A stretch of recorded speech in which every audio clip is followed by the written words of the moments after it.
Did you know your business can honor God while transforming lives around the world?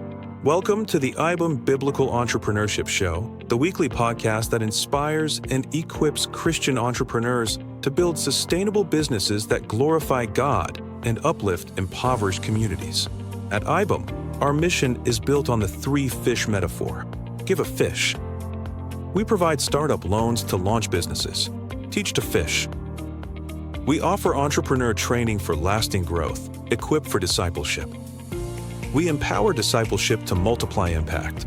Join IBAM's founder, Steve Adams, as he shares powerful solo episodes and expert interviews filled with mentorship insights and real-life stories of how biblical entrepreneurship is advancing the Great Commission. Subscribe now and get ready to be inspired, equipped, and empowered to make an eternal impact. Hi, this is Steve Adams. I'm the founder of International Business's Mission, or as we affectionately call it, IBAM. And I want to welcome you to the IBAM Biblical Entrepreneurship Podcast. Today, I want to talk about, a simple topic of something called our first commission. There's the Great Commission, Matthew 28. We all know that. But a lot of people forget that we also have a first commission out of the first chapter of Genesis that I want to unpack. But first, let me just tell you this. I was in my church last July, my home church in Michigan. I live in Texas now. This church, I was part of the founding team back in 2006, called Bridge Bible Church in Muskegon, Michigan. And still led by the same pastor, many of the same elders. It's an amazing place. It really is. And they were early adopters of the IBAM vision. They were early supporters. They continue to this day, and I want to honor them for that. And I was able to share a message from this topic in church last summer, and it really resonated with people because I don't think it's not intentional at all, but a lot of us, especially, I don't even know if it's for people older or not. It may be for everybody, but there's this idea that, work in the church is sacred, and missions is sacred, and work in our jobs or our companies is secular. And there's an kind of a under the surface pecking order of sacred is up here and secular is here. And again, I don't think people ever intended for that to happen, but it has seeped into how we think.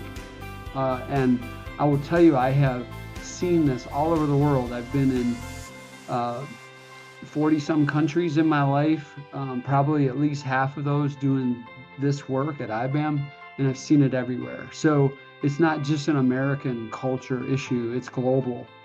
And I think it works against our ability to build our lives around the Great Commission, because a lot of us are very discouraged and we don't understand how God values work, okay? And this is just an opening. I'm actually gonna do that sermon in the podcast over a series of a couple podcasts coming up. I just want to introduce the idea to you today, get you thinking about it, okay?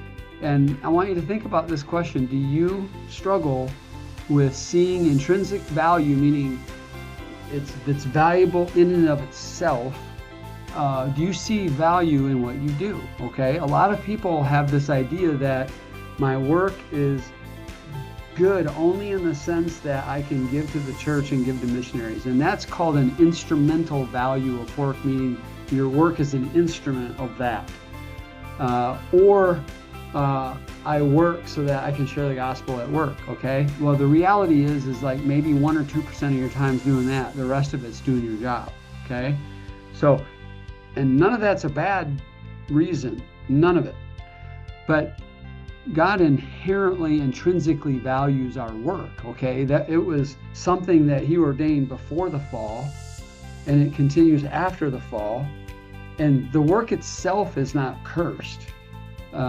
It's the world is, because sin entered the world, okay? So It's harder, obviously, but still God values it, all right? And so should you, so should I. And so what our goal at IBAM is to help people eliminate this false separation, this false dichotomy of sacred and secular. It's all one, okay? What you do every day, whether you have a job in a company or if you own a company, that is your mission field, that is your ministry. And we want you to integrate it, not separate it. And I think for some people, when they understand how God inherently values work, intrinsically values your work, it actually helps them reframe maybe a job they didn't enjoy into one that they can see meaning and purpose in, if not for a period of time until maybe they find something else, okay? So I have people in my life that I know who don't like their work, but if they can internalize this concept, Colossians 3, the idea of do everything you do for the glory of God. Well, it doesn't matter if we like our job or not. He's got us there for a season. And that must be our posture, that I'm going to get up and I'm going to go to work and I'm going to do this for the glory of God, which means now I've got to do it with excellence. I got to do it in a way that draws people to me, not repels me. It repels them from me. And so that's the big idea. So I want to read something in Genesis chapter 1, just to kind of get this started. In verse 26 through 28, it says, "Then God said, let us make human beings in our image to be like us." Okay, so we're like God. "They will reign over the fish in the sea, the birds in the sky, the livestock, all the wild animals on earth, and the small animals that scurry along the ground." I mean, reign over everything, okay?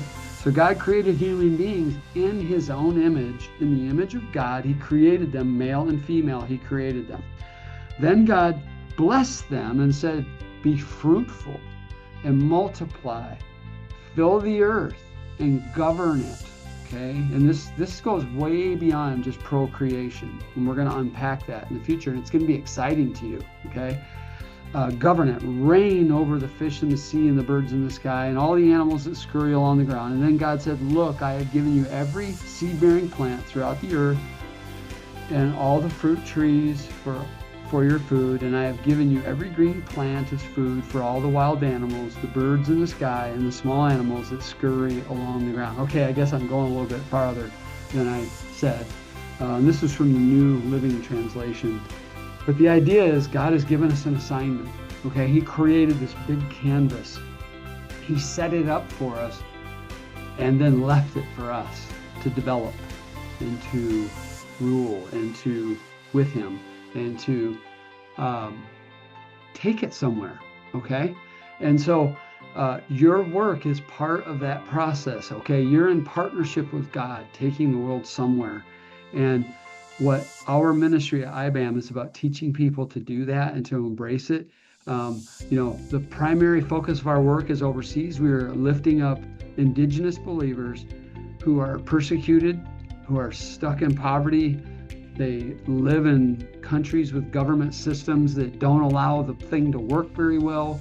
They may be Christian and are primarily Muslim or some other oppressive type regime against them. And what we've learned over the years is business is kind of an international language. And when you equip a believer into business, their local communities re-embrace them at some level, and it gives them an amazing platform to do ministry. And we're not business as Visa, we're business as mission. So we're real business, equipping real business people who are called to business. And I believe you are too. And so we want to be a resource for you. We want to encourage you, strengthen you in your day-to-day walk as an entrepreneur, or if you're in the business world in your work. And look, I understand, man. Look, all these gray hairs and the bald head. I've been through a lot of stress in my life, both as a corporate employee and as an entrepreneur. I know how hard it is. And you need people, you need organizations like ours to help you in that journey. We're not the only one. Your local church, the Word of God is your primary place. We want to be an adjunct to all of that and be helpful to you. So anyway, I hope this whet your appetite. More is coming soon. Thank you and have a great day. Thank you for listening to the International Business as Mission podcast. a space where we explore how to build businesses rooted in biblical principles that create global impact.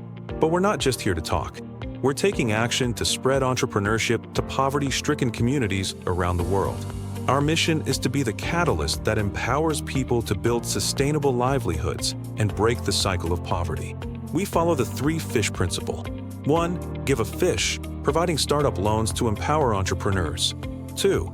Teach to fish, offering entrepreneurial training for sustainable business practices. And 3.